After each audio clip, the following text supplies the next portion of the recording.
Hey everyone, Jared Duckett, Duckett Ladd Dental CPAs and Advisors, back at you guys with a video with my business partner, Bill Ladd.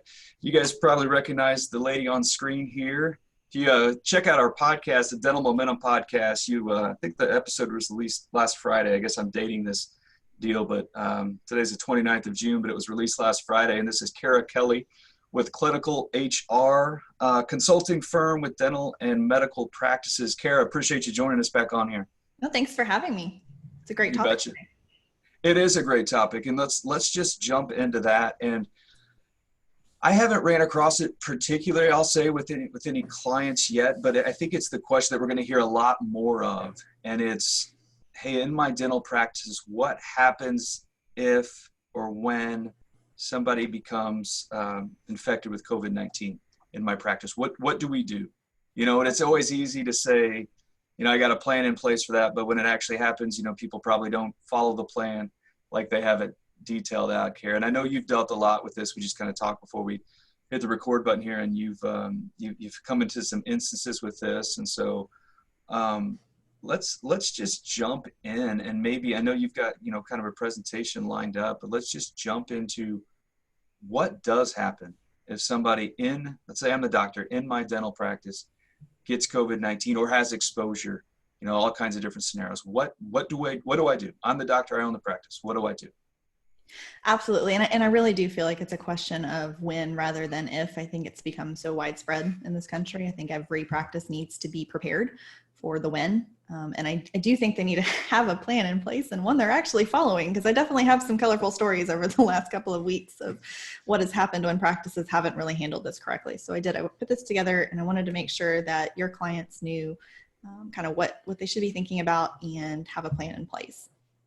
And so COVID-19 positive, this is, what to do when you or your employee test positive for COVID-19. I did want to start out with a quick little disclaimer that I'm not an attorney, and more importantly, I'm not your attorney. And so if you have a legal question pertaining to COVID-19 or employment law or anything surrounding these issues, you should really get with an attorney in your state who's an employer side employment attorney.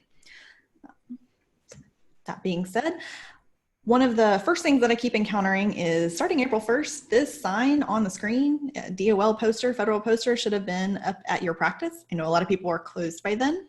I was suggesting to practices that they go ahead and email it to their employees and then post it whenever they came back. I think that has kind of fallen off the table for some people. So I wanted to just give everybody a notice that this should have been up, like yesterday. And by yesterday, I mean April 1st. And at the bottom of the screen, there's a link to go and download this poster. It's a PDF. You just print it out.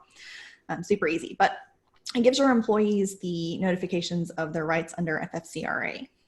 And if this doesn't apply to you, obviously you wouldn't need to necessarily post it, but a lot of small medical practices, small dental practices, it does apply to. So go ahead and check this out and get it printed, posted. Just a quick refresher on what FFCRA does cover. It's for anybody with 500 or fewer employees. It has two parts to it: the emergency paid sick leave, EPSL, and the emergency paid FMLA, which is an addendum to the classic FMLA. And it gives some paid leave to employees in these situations. So for the sick leave, it's up to 80 hours, or 2 weeks. If you have somebody who works kind of part-time, they're counting 80 hours for full-time at 40 weeks. But if you've got somebody working 32 hours a week, for example, they're eligible for 64, not 80. And there's 6 reasons they can take it. So half of those reasons are at full pay, and half of it is at 2/3 pay. The FMLA, on the other hand, the paid FMLA, it's up to 12 weeks. There's only one reason. Only 10 of those 12 weeks are paid. Weeks 1 and 2 are unpaid. Weeks 3 through 12 are at 2/3 pay.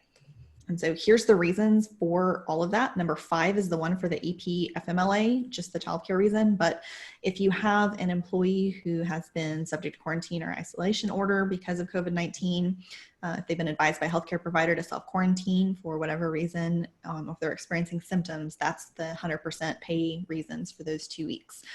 For the 2/3 pay, it's if they're caring for an individual who's subject or advised to quarantine, caring for a son or daughter whose school or place of care is closed due to COVID-19. And I actually mean closed due to COVID-19, not schools out for the summer. It's, if they don't have camps or if they don't have daycares because the capacity is limited, or, if something has been shut down because of COVID, because of shelter in place, because of whatever reason. Those are COVID-19 related reasons. Just school being out for the summer isn't counting toward that. And they're experiencing substantially similar symptoms to COVID-19. And so you can go to the CDC and get the list of what those substantially similar symptoms are. But they need to actually be going to seek testing if they're going to be eligible for this EPSL. Some documentation that's required if you're going to take it. You really want to make sure that you get this documentation because there is a tax credit that's supposed to be available in 2021. The IRS may come out with some more information about this, but at the moment, what DOL is saying is that you need to document the following: the name of the employee, the date the leave's requested, the reason for the leave, and then a statement that the employee is unable to work because of that. If it's because of quarantine, because of shelter in place, something along those lines, they need to give you the name of the governing entity that's actually issuing that. And then if it's for a childcare related reason, the name of the child, name of the school or provider, and then a statement from the employee that no other suitable person is available. I know that sounds really minimal. It's intended to be really minimal, unfortunately. That kind of makes it a little interesting, but getting this in writing, get it via email, whatever it takes. If you have a form that you want them to complete, go ahead and draft one of those up. But there is a really nice FAQ that answers a ton of questions. I believe we're up to 93 questions that are answered on DOL's website. I will give you the links to that a little bit later in the slide. Or honestly, if you just Google DOL FFCRA FAQ, it'll pull up that link pretty quickly. Here, let me jump in real quick there because, a lot of that is tied into payroll, obviously. And we're starting to hear some of the payroll companies are actually building out some proactive questions and things that are designed to help people with that, because obviously, you need some help. It's going to become probably a process to get those credits. What's a good step? I mean, should they be reaching out to their payroll company, or what do you recommend there? Definitely. So this was a question in some of the presentations I did back in April and May that really got into FFCRA. This is just a refresher, so I haven't included all of that information, but I can certainly send you the slide deck for those presentations if your clients want to review. You want to reach out to your payroll provider. The FFCRA pay, any COVID-related pay, is not regular hours worked. It's not overtime. It's not a bonus, and it's not regular PTO. This is supposed to be in addition to whatever sick leave or PTO policy that you have, and you want to mark that as a COVID-19 related leave, because when it comes time to get that tax credit, you want to know exactly how much you paid out for it, because there is some limitations on how much they can actually get. There's some daily caps and things like that. Again, that FAQ with DOL gives you all of that. The poster gives you the information as well. So you want to make sure that this is marked correctly on your payroll and not just marked as regular PTO. Does that answer your question? Yes, absolutely. Thank you. Perfect. Okay. Now I have had some practices who have the question of, hey, they said healthcare was excluded. Well, the DOL had used a broader definition than they expected. Originally, if you look at the original FMLA, we weren't thinking that it was anybody other than the actual healthcare provider, other than the dental associate, possibly the hygienist, but they did use a little bit broader definition to include even clerical. However, they still have not listed dental practices under healthcare. So you could potentially take this exclusion under healthcare, but the DOL is encouraging employers to be judicious when using this definition for healthcare. So personally, I'm not advising dentists to claim that they're exempt at this point. Unless something has changed or updated, there may be something that gets updated later in the year. But right now, I'm saying you can assume that this should apply to you if you have under 500 employees. It's a good idea anyway, is one of the things that they're having this out there, because if you have employees who have COVID-19 and they feel like they can't come to work because they're not eligible for paid leave, they're out of PTO, they come to work sick. They come to work sick and they can infect your team. I mean, this is a risk management strategy to provide this type of leave. To provide sick leave in general is a risk management strategy. So I'm an advocate for it, but that's kind of up to you and your risk tolerance, whether or not you want to determine that you're exempt due to being healthcare. There is a small business exemption for under 50 employees. The questions on the DOL that cover this, the DOL's FAQ that cover this on number 58 and 59, it only, however, exempts them from that paid FMLA, that number 5 reason for the child care.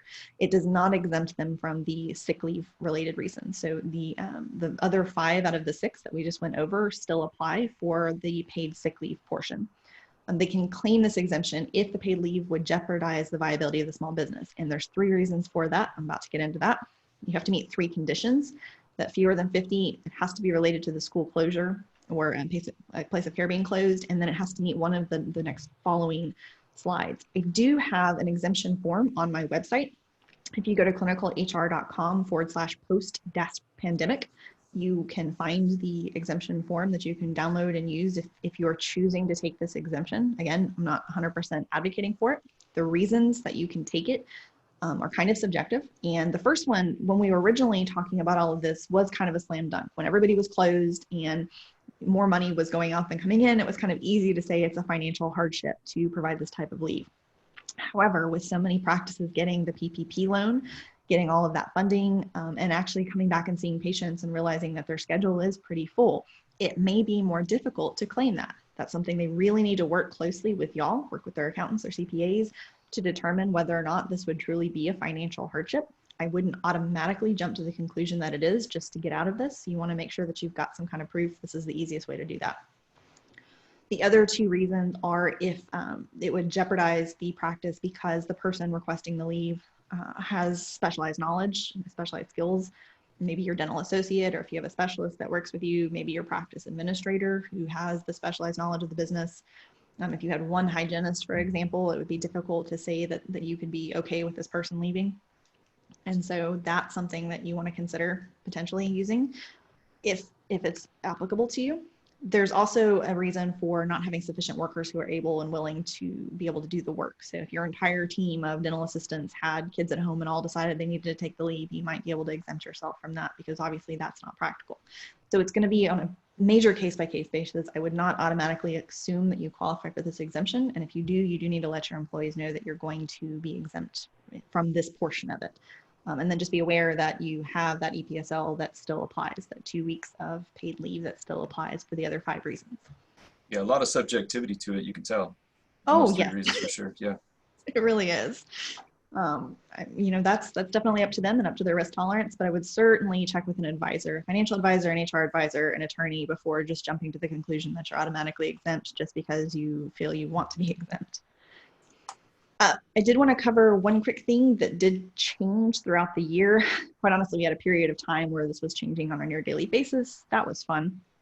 But the state or local quarantine order used to be more of a, if the government is requiring you, so if you were on a cruise and they said you have to have a 14-day quarantine, originally it didn't include shelter in place. Now it does. And there's a lot of areas that still have shelter in place going on. There's a lot of areas that are going back to shelter in place potentially. Yeah. So make sure that you're aware that that also counts if you're open in one locality and you have an employee who lives somewhere else who's under a shelter-in-place order, they may qualify for that EPSL because of that. Just for the 2 weeks, though. It does not apply. I'm sorry? Go ahead. I'm sorry. I would say it does not apply if they have the ability to telework. So if you have your clinical team, obviously they're not able to telework, but if you have a financial coordinator, if you have a practice administrator who may be able to work from home a portion of the time or flex hours or something along those lines to accommodate them having kids at home or accommodate, the need for them to seek testing, for example, maybe think about other outside of the box ways that work could get accomplished if it cannot, or if it can be done off site, because then they're ineligible for that type of leave if they can telework. Here's the links to the FFCRA questions and the temporary rule. It's a nice 125 or so page rule that explains in detail all of the things about FFCRA. It got published back in March, or it got passed back in March, and then they issued this temporary rule on April 6th. And so here's a link. I think this is a good point to kind of break in and say, Jared, you and I have been just pouring over the PPP, and they have FAQs that stretch into the 60s, 70s. Yes. I mean, this is the same exact deal. And I would encourage people, this is a perfect opportunity to outsource your weakness. Don't try to go read those. Don't try to interpret it. Just like Jared said, there's so much subjectivity that, you can read it however you want to. That's the most beneficial, but there is a value to having somebody who sees this on a day-to-day basis, somebody like a care or an HR professional, because there is some risk here. And I'm excited as we kind of move into the next portion of your presentation. I mean, there's some potential risk for doctors who don't handle this well, it seems. There is. And the other thing about these FAQs, I haven't seen this happen for several weeks now, but one of the things they were doing is they were updating the questions that had already been answered. And they weren't doing it in a fashion that they did a strike through and published the new answer. They were just changing it and republishing it. So an answer that you thought was right might have been right at one point, and now it's changed. They did that with several questions throughout the time, and it was all sorts of fun trying to keep up with that. So even if you think you know it, you should probably double check just about every time you encounter the situation because things may have changed. Yeah, don't sit down and read the 125-page document for sure. I did. Save your time. And that's where I'm going Unless with you're it. passionate about that, right?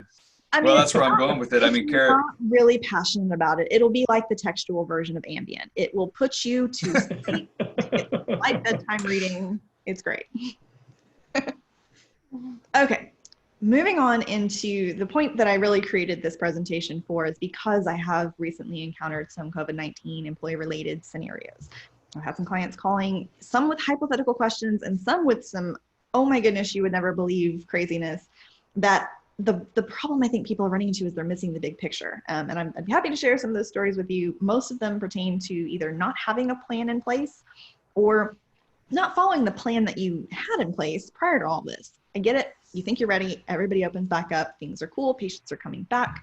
All of a sudden, it's like this never really happened. And people are taking off their masks. People are back to the break room again. And we're being a little bit lax about these safety protocols that we all worked so hard and diligently to put into place. And then you have somebody who tests positive for COVID and you are just kind of miss the big picture at that point. I had one practice, and I told y'all earlier, but I'll repeat it again, where it was a client of mine that we had gone through their return to work protocols, and they had all of this stuff in place. They knew all of this stuff. They had an employee who tested positive for COVID, and the reason the practice manager called me was because she had some employees who decided they were afraid to come to work. They were on the clinical team with this person who tested positive, and they had close contact because everybody was eating lunch in the break room again. And so her question to me had been, can I terminate these employees for not coming back to work? You know, we've recalled them or have them on the schedule. They're saying they're scared to come to work. Can I terminate them? And I'm like, hang on a second. They have a legitimate concern at this point. You have an employee who tested positive for COVID-19. At this point, you need to have them go get tested. And we'll go into the kind of more common scenarios of what I've been seeing as far as what to do in those circumstances. But that particular one, I was like, you can't just talk about whether or not you're going to fire them at this point. You need to go and let them get their testing. And if they have a negative test, you know, that's something they can talk about later, but don't just jump to the automatic conclusion that you're going to fire people who are leaving whenever you've actually had a positive 19 test. So, okay. The scenarios that I'm really encountering and getting questions about, hypothetical or otherwise, an employee has been asymptomatic, but they've had a potential exposure. Their spouse or their roommate has gotten sick. Somebody at their spouse's work might have gotten sick and they had contact with them, or they were at a barbecue the weekend before, at a family member's birthday party, whatever. All the things you're seeing people doing now that they're returning to gathering. And they've had this potential exposure. The steps I'm telling people is to send that employee home, or if they're not at work, you know, keep them at home, but direct them to go ahead and seek COVID-19 testing. You want to know whether or not they've actually been exposed. I know that the testing is not 100% accurate at this point. It may not get to that point, but just to kind of CYA and make sure that you are bringing somebody back who has gotten a medical clearance, go ahead and direct them to seek testing. Ideally, you will be paying for this testing because you're directing. You can have them get reimbursed for it if you want.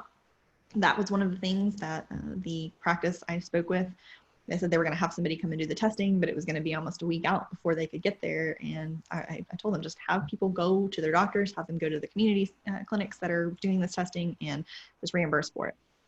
Keep in mind that FFCRA, the paid sick leave, does apply while they're seeking the testing, while they're waiting on those test results and staying at home, presumably quarantined. You know, it's not the full 2 weeks. You don't necessarily have to do it for the full 2 weeks if they're testing negative, but say it took 3 days, you'd pay them for those 3 days. Can I jump in real quick, Karen? Let me ask you a practical question. And again, this is everything so subjective, and it's probably a stupid question, but potential is a very subjective word. I mean, like what's the trigger there? What's the threshold to say, hey, I have potential? Is it something as direct as a family member or somebody I've been in direct contact, or could it be if you go to church and somebody in church? I mean, what's the threshold there that you would think would cause somebody to have that kind of concern? I believe the CDC has some recommendations on this, and it's been, you know, like a prolonged exposure to like 15 minutes or more that you've actually been in close contact with this person. So just because some person tested positive at church doesn't necessarily mean that you have actually had exposure to them. But if your spouse has had an outbreak at work, for example, and you're waiting on them to go get the testing, wait until there's a reason to be concerned is where I'm kind of looking. If the spouse hasn't tested positive, or the roommate or whoever it was hasn't actually tested positive yet, wait until there's a positive test. There may not be a reason for it. And then in the meantime, have them wear their masks, have them monitor for symptoms, do the temperature checks twice a day like you should be doing anyway. But make sure that this person is limited in their exposure with the other team members if possible, limited exposure with patients if possible. If you want to be super safe, sure, you can send them home. But quite honestly, there's so much exposure at this point. Just going to the grocery store, going to the gym, that's a potential exposure. You don't really know with the asymptomatic at this point. So I'm really a fan of, if there's nothing to worry about, don't worry just yet. If the spouse tests positive, sure, that's a different story. Yeah. So real quick, another stupid question. Not to say yours wasn't stupid, Bill. Just represent what you said. So in this scenario, employee possible exposure, they come and tell you, or I say you, the doctor, hey, I've been possibly been exposed. You send them home to be tested. Let's say, like you said, maybe it takes 2 days to get tested, and then they instantly or pretty soon get a negative test. Can they automatically? Does it make sense to automatically, or is there a time frame that they need to wait to come back? Is it just a negative test and back? Get the clearance from the doctor. Okay. Ideally, if they're not exhibiting symptoms, and that's one of the things I know the CDC walks through. I have some links later in the presentation that gets a little bit more detailed into this about whether or not they've started showing symptoms and so on and so forth. But if they're still asymptomatic and the doctor's cleared them, then they can come back to work. Cool. Okay. Okay. The next scenario is they are actually displaying symptoms either at work or at home. Send the employee home once again, even if it's not necessarily, and this is some of this common sense stuff anyways, you shouldn't have people who are sick at work, period. Right. If it's COVID related symptoms, you really want to send them home. If it's something that happened during the day, they woke up that morning, tell them to stay at home. Again, directing them to seek testing. This is pretty repetitive at this point. Again, paying for the testing, and the sick leave does apply while they're waiting for the test results. If the tests are not readily available and COVID-19 suspected, you want to exclude them from work until at least 72 hours have passed since they've recovered, meaning no fever without meds, and at least 10 days since the symptoms first appeared. That was taken directly from the CDC's information about healthcare professionals. Again, I have the links to this if you want to go check this out. If the tests are actually available in your area and you can get them tested relatively quickly, exclude them from work until all 3 of these conditions have met: the no fever without the use of meds, and an actual improvement in respiratory symptoms, and negative results of the FDA emergency use authorized COVID-19 from at least 2 consecutive respiratory symptoms, samples collected more than 24 hours apart, not like tested 12 hours apart, like the next day of. That's what they're recommending at this point for healthcare professionals. And so yes, that is 2 tests. So this feels like a perfect opportunity to kind of jump back to the big picture. People should have already clearly communicated this to their team, right? If you have any sign of sickness, don't come in, right? Am I wrong there? No, it is, but that kind of gets into a bigger conversation about sick leave in this country, sick leave as far as it relates to being pretty normal. I've seen so many practices that have no sick leave for the first year of employment and a very minimal amount going forward. I want to put together a presentation at some point. If I do, I'll certainly let y'all know about kind of some recommendations for this. A long time ago, you had a sick leave bank and you had a PTO bank and even possibly a personal day bank or a holiday bank and so on and so forth. And then a lot of that just ended up getting lumped into PTO. And there's some good points to that, but I'm kind of starting to feel like we maybe should go back to having a vacation and sick leave bank and be far more generous with the sick leave than we have been, because it's really hard, especially for your clinical team, if you're working in healthcare and you have that close contact with patients and with your other employees. If they have the flu, even if they have a cold or whatever have you, anything that can be contagious, anything that can put your team out of commission, why do you want them coming to work sick? You don't. But it's so hard for people, especially if you're a dental assistant, for example, making $15 an hour and likely living paycheck to paycheck, to miss work if they don't have paid time off. And so you trying to say, don't come to work when you're sick. Yeah, that's common sense, but it's not. A lot of people will take that ibuprofen and hide that fever. They'll take that Dayquil and hide those respiratory symptoms so that they can come to work because they can't afford not to. So sorry, that was a little bit of a tangent, but yeah, it kind of gets into much deeper conversation on that absolutely this is something they should have already been talking with their team about. But now more than ever, I think it's been highlighted, and this is a conversation I think we're going to have more in the future. Sure. Okay. If the employee tests negative and they have similar symptoms to COVID, you want to go ahead and still direct them to stay at home until those symptoms have resolved. Because again, that accuracy of that test, I personally know somebody who has had COVID-19 that had several negative tests, but they were sick for like 2.5 months. You really still want them to stay at home until their symptoms have resolved and been fever-free for at least 24 hours. That's what the CDC recommendation has been for normal sickness for like ever at this point. You hear it for your kids' schools, 24-hour fever-free. 72 is better, but 24 hours is a minimum. And again, that FFCRA basically does apply while they're waiting for that test. It may not apply after that, because if it's not COVID related, then that may not apply. As far as getting the credit, if they have PTO, if you want to go ahead and pay them to stay at home, that's your choice. But it may not apply for the tax credit at that point if it's not really related to COVID-19. If they test negative and they don't have symptoms, so if there's been a potential exposure, another employee tested positive, for example, and you send everybody to go get a test and they come back negative and they're not experiencing any symptoms, they can go back to work. That's a good thing. That's the best outcome you want at this point.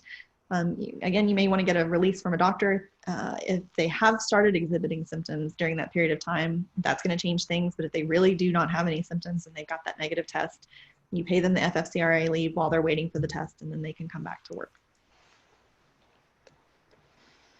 Okay, the last one I really want to talk about is what happens if they test positive.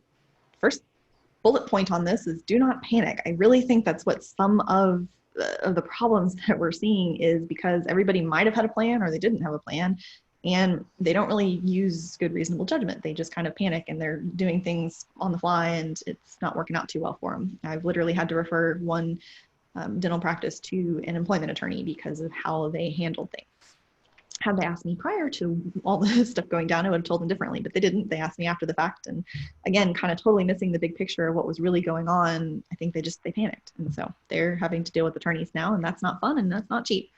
So don't panic, have a plan. Report that positive result to your workers' comp insurance. They may not cover it. I've had some reports from practices where workers' comp isn't covering this because they're saying there's no way to prove they got it at work, but if you've got one employee who tests positive and then all of a sudden the rest of your team tests positive, they might cover in the future. They will not cover if you haven't reported it in time. So go ahead and report it anyways, even if they are saying they won't cover it. Just get it out there. Instruct that employee to self-quarantine for that 14-day minimum or until cleared by the healthcare provider after they no longer test positive. Again, you want to make sure that that's that 2 tests within or outside of 24 hours apart. It does require you pay them that FFCRA paid sick leave during that 2-week period. They only get the 2 weeks though at this point in time. That could change. That could get expanded. It could get extended. Right now it's through the end of this year, through December 31st of 2020. There is talks of possibly extending it to 2021. So we'll kind of keep you updated on that if we hear anything differently. But right now it's just through December. You do want to determine from the employee the risk of the exposure to the other employees. And I specifically say that because of the next bullet point. You don't want to share protected health information for your employees to the other employees or to the patients. You cannot share protected health information. So even if you have a team of 4 and everybody knows it's going to be the one person who's out for 2 weeks, that's fine. You don't share that. In the meantime, though, get that information from the employee of who they might have had close contact with. Who did they see? Go ahead and start looking that up. If they've got symptoms and they're seeking a test, maybe spend some of that time looking to see what patients they had contact with. Were they sharing a space with the sterilization room or something with somebody else and not wearing a mask? Are there any other potential points of contact? Did they have lunch in the break room with another employee on one of those days that they had been in there for the last week? Those kinds of things. Find that information out from that employee so that you're not having to announce, hey, Jane has COVID-19. Does anybody have any contact with Jane? 1, that's going to panic your team, and 2, that's sharing protected information. So don't do that. Send that employee home until the test results are back, obviously. Paid time off under the sick leave applies, paid sick leave, the FCRA applies. Ask any of the unaffected team members to closely monitor for symptoms. Say you've got a team of 25 and the person who tested positive ended up, maybe having contact with 10 of them. go ahead and still let your team know that, there has been a potential risk and that you don't think that they have been exposed, but they should go ahead and continue to monitor for symptoms. Continue to do your temperature checks in the morning, continue to check after lunch, and anything else that you're doing. Continue to have them wear masks, everything that you should be doing anyway. Provide them with a reimbursement for any testing fees. I am personally suggesting that they engage a janitorial service to do a sanitizing clean of the office if that employee has been on site within the past 14 days. It's one of those things that I understand that the CDC is saying, surfaces are less likely, but there is still a potential risk. We don't really know a ton about this virus. I'm not an expert at this, so I'm not going to get into it. I'm looking at it more from the perception side. If you've got your team who needs to go get tested anyways, take a day to have a service come in and do a deep clean. Have them sanitize everything so that you can tell your patients you've taken that step, so you can tell your employees you've taken that step. Make them feel more comfortable coming back if there's been a COVID-19 positive employee on site within that last week to 2 weeks. Let me jump in there, Karen. Go ahead, Jared. No, go ahead. Go ahead. So let me ask you this. You had mentioned this, and I certainly don't want you to stray outside your lane, so if you don't know the answer, that's fine. But you had said patients. Let's say you do have or let's say it's a hygienist or an assistant that tests positive. Is there communication? I mean, what's the communication with the patients? What does that look like? Is that something you can speak to, or is that really a different issue? Check with your health department and see how they want you to handle it. I know I've heard some stories from health departments kind of tossing it back and forth. Check with your health department and check with your state's dental board to see whether or not they have any recommendations for it. I know the ADA probably has some recommendations for it as well. Sure. I'm not going to speak to it because I'm not an expert as far as what's required under patient communications. But again, you don't want to say, hey, your dental hygienist tested positive with COVID. It's going to be more of a message of you've had a potential exposure. You should seek testing or so on and so forth. But it's not necessarily something that you have to do to everybody, in my opinion. I know I've seen some companies that are doing that. I've seen some restaurants who've had COVID-19 employees, but that's because I think that they posted that on social media. Sorry, that's where I was going with that. Had posted on social media, but I think that's because it's hard to say, exactly who came into a restaurant. Though, who came into your practice. What patients you saw and what patients that provider might have seen. So I would check with your health departments and state boards on that specific question. Gotcha. Yeah, I was going to ask the exact same question, Bill. It's communication to patients. And I agree with you on that last point. I don't know, and I'm not an expert by any means. I'm a CPA, but I think the shutdown, sanitize, it's all about perception, to your patient base. They hear that somebody, has got 19 positive at your practice. If you shut it down, do a deep clean, I think that perception that sends to clients or patients is huge. And that service is a tax write-off, so it's a win-win, right? For sure, yeah. It needs cleaned anyways, right? Bone, right? Absolutely. I think go ahead. I said the biggest point here you make, and this is really hard for small businesses, small practices to wrap their head around, is there does need to be some level of anonymity. And that's probably really hard for people to do. I mean, I just and I think you said that you've run into some situations where it could be problematic, and you almost have to think the what ifs on this situation, it sounds like, because if you do run afoul of that, I mean, there could potentially be some problems down the road, correct? Yes, there could. Absolutely. And there can also be problems. I don't think I have a slide in here for this one specifically, but I have had this question come up that what happens if the dentist is the one that tests positive? And in that case, the dentist does need to go seek testing. They need to quarantine. They need to follow their doctor's recommendations and continue, until they get those 2 negative tests. But what happens to your practice in the meantime? And some practices, that does mean shutting down again for 2 weeks at a minimum, possibly longer. If you're able to get somebody to come in and substitute, that's great.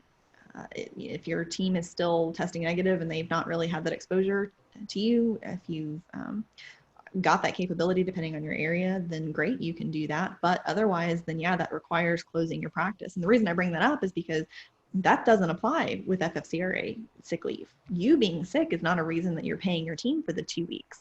That's not a qualifying reason. However, it is a reason for them to go back on unemployment insurance. So that's something, you want to let your team know as well, that if that ever becomes a situation, if they do need to go ahead and apply for UI, if possible, if it's only going to be a couple of weeks, if it's mild symptoms and, they're resolving themselves and you want to pay them a leave, great. that's something you can certainly do. It's going to take them 3 to 4 and possibly longer weeks to actually get through that UI system. But I know not every practice can afford to do that. And so just know that that's not leave that you're paying, that you're getting that tax credit for. I mean, it's still a write-off because it's still payroll, but it's not something that you're getting a tax credit for. Some additional things. If somebody does test positive, you do want to exclude them from work until they meet all 3 of these requirements: the no fever without use of meds, improvement in respiratory symptoms, and then the negative results of the FDA emergency use authorized COVID-19 test from at least 2 consecutive respiratory samples collected more than 24 hours apart.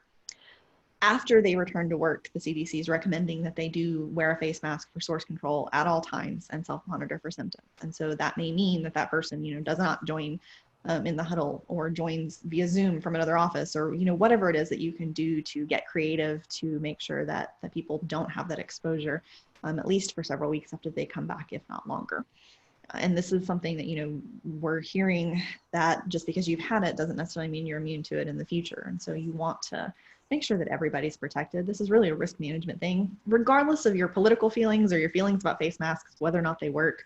I think it's a risk management strategy personally for a practice owner. And I think that they do definitely need to hold their employees accountable to those types of protocols. And then lastly on this, following the updated recommendations of the CDC, your state, your local health authorities, your dental board, in regard to the protocols, reporting requirements, or any additional steps, make sure you're checking that. Don't necessarily come back and look at this slideshow whenever you have somebody test positive. If it's 2 months down the line from after we recorded this, things may have changed. Things may be changing right this second. So make sure that you're checking with the appropriate authorities for your information and getting accurate information. Some strategies for minimizing this employee risk. We kind of talked about masks, but making sure that you are evaluating, first of all, your return to work plan. If you're already back at work, make sure you're evaluating whether or not this is really being followed regarding physical distancing at work and your sick leave policies. I really think that this is a good time to say what we have is not really adequate to protect our employees, protect our patients, and protect our community. So maybe even though we're mandated at this point to do this, or if we've exempted ourselves or whatever it is that you're doing, make sure you look at that sick leave policy going forward, because this is not going away. This is not going to magically disappear by the end of this year. And it's also not the only thing out there that can make people sick and be contagious in your practice. Require them to wear face masks, require your employees, your patients while they're in the office if possible. Obviously not while seeking treatment, but as many people as possible, requiring them to wear a face mask while they're in the office. Discontinue the use of your break room. Maybe try to stagger break times if you have to allow for the physical distancing. Maybe discontinue your morning huddle space if you're all meeting in the break room or a treatment room or something small. Maybe see if you can do some of this via Zoom meetings. Maybe do it in your lobby, your reception area, a larger space where you're able to do those meetings if possible, but not as close together as you used to be. I know that can make it really difficult. I've had some questions from some practices that have staggered their entry times, which is my next point, by the way, staggering the entry and exit times and break times so that the employees can minimize contact with each other. That sometimes leaves people coming in at different times over the span of 30, 45 minutes. And so sometimes that morning huddle goes away. Maybe you do it in the afternoon. Maybe you do it around lunchtime. Maybe you do it at the end of the day. Whatever it is you do, see if you can make sure that you keep that distance because of those staggered times and because of the close contact. You want to keep that physical distancing going. Follow all the proper PPE and hand hygiene protocols. I know this is something everybody's doing. I know they should have been doing this anyway. Just make sure that they're following this. Make sure they're being held accountable. I can't tell you how many practices have asked me, how do I get my employees to wear masks? I want them to. I've given them a written policy and I just can't get them to wear a mask. Follow your normal disciplinary protocols, just like they were doing anything else. If they were not coming to work on time, or if they were not calling patients back in a reasonable period of time, this is a protocol or a policy that you've implemented, and hold them accountable to it, because this is what's going to happen. If they're, eating lunch in the break room together and everybody has their mask off, somebody gets sick, your whole team's out, at least for a couple of days while they're testing. So make sure that they're following these protocols and then holding them accountable. That's my last point on this one. Remaining vigilant and make sure that they're accountable, make sure everybody is accountable for each other. If you see somebody not wearing their mask when they're supposed to, come and tell us. We want to make sure that you're safe, they're safe, everybody, because you have a responsibility to your team to keep them safe and to your patients. And the last little thing I want to talk about is employee travel, but kind of in the broader span of that. This question's kind of evolved over the last week or so. Why I get the question of, can I ban my employees from traveling? No, you really can't. Just like you can't ban them from going to the gym, you can't ban them from going to the grocery store or going out to eat or any of the other things that as states start reopening that people are able to do. You can't really control their time off the clock. So recognize what you can and cannot control. You can control what they do when they're on site. You can certainly educate your employees on safety measures that they can take for personal travel or for just personal goings on out in the community, saying, guys, we still have this. This is still an issue. Maybe we, try not to go to the Memorial Day party that everybody's all crowded together in. My state's starting to shut some of that stuff back down. So that's going to be a little bit easier, I think, on our employers. You can minimize their employee travel for practice purposes. Now is probably not the best time to all fly to Florida for that conference or fly to Texas. My goodness, I'm in Texas and I'm telling you that. For the practice purposes, maybe minimize the errands that you're having them run. If it's something that can be ordered and delivered to the practice, that may be safer than having your practice administrator go and pick up office supplies or so on and so forth. And so minimize reasons for traveling and exposing them to the community whenever it's for a practice related purpose. Now, the US government is currently still recommending that travelers self-quarantine for 14 days after international travel, including cruise ships. So state to state, depending on the state, I know, like I said, this has kind of evolved over the last week where several states, including mine, have been labeled, hotspots for COVID. So prior to that, I was telling everybody, quite honestly, it's just as likely to catch COVID at the gym or the grocery store than it is traveling, across a state line. But nowadays, some of that may change. However, to my knowledge, the last time I checked, the CDC was recommending that quarantine for international travel, not necessarily interstate travel at this point. Again, check those kinds of things before you make a decree across the board in your practice. But if somebody is going to, say, Mexico or going up to Canada, whenever that becomes possible, or anywhere else, maybe make sure that they know that they are going to have to quarantine for 14 days afterward, and that you're going to hold them to it. Now, that particular quarantine is not eligible for FFCRA paid sick leave. That's not a reason to take that leave. And so they may have to use some additional PTO. They may have to take the time unpaid. They may reconsider that travel whenever That's right. you tell them these policies. And well, okay, that's their decision. They can still do it if they want, but they need to know that they're going to be out of work for a couple of weeks afterward, just to make sure that everybody stays safe.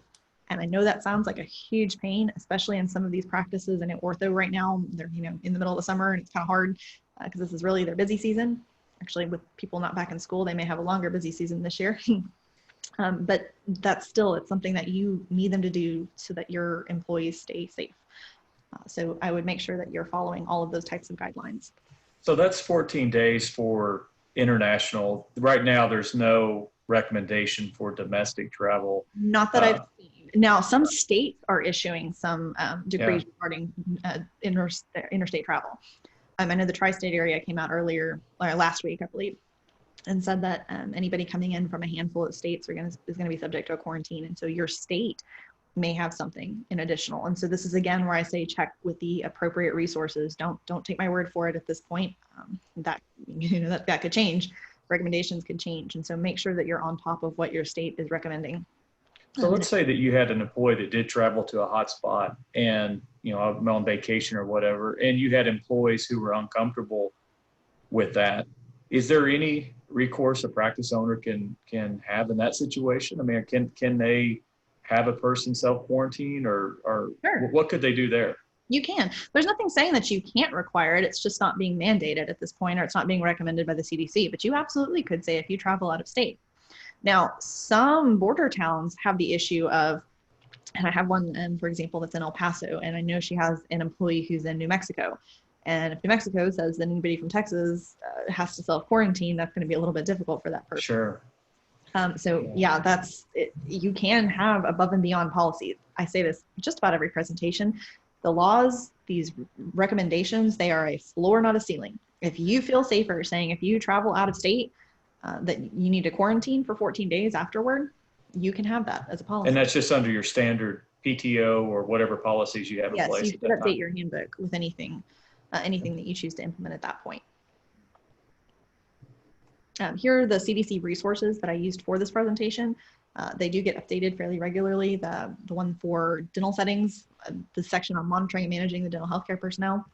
There is one on the risk assessment, interim guidance for risk assessment and work restrictions for healthcare personnel with potential exposure to COVID-19. And then there's a return to work criteria for healthcare personnel with suspected or confirmed COVID cases. All the links are here. They should be active on the PDF that I can send y'all. And then as always, I'm happy to answer any questions. You're welcome to email me at kara@clinicalhr.com or give me a call, 512-876-4866. That's my cell, call or text.